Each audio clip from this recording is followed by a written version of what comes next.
വീട് കുത്തിത്തുറന്ന് മോഷണം, 2 പേർ പിടിയിൽ.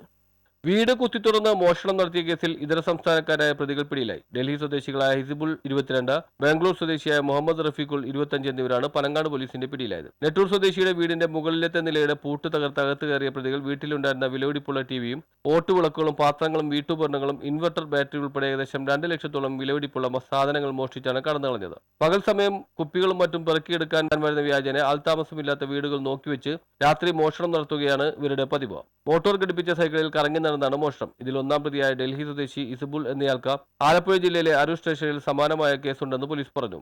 ആലപ്പുഴ ജില്ലയിലും എറണാകുളം ജില്ലയിലും മാറി മാറി താമസിച്ചിരുന്ന ഇവരെ എറണാകുളം ACP രാജ്കുമാറിന്റെ നേതൃത്വത്തിൽ രൂപീകരിച്ച പ്രത്യേക അന്വേഷണ സംഘമാണ് പിടികൂടിയത്. ഒന്നാം പ്രതിയായ ഹിബീസുളിനെ ചളിക്കവട്ടത്തുള്ള സുഹൃത്തിന്റെ വീട്ടിൽ നിന്നും, രണ്ടാം പ്രതിയായ മുഹമ്മദ് റഫീഖുദ്ദിനെ മുളവുകാട് ഭാഗത്തു നിന്നുമാണ് പിടികൂടിയത്. Panangad police station SHO Saju Antony, SI-മാരായ മുനീർ റഫീഖ്, ASI രാജീവ്, CPO-മാരായ അരുൺരാജ്, പ്രശാന്ത്, മഹേശൻ എന്നിവർ ചേർന്നാണ് പ്രതികളെ പിടികൂടിയത്.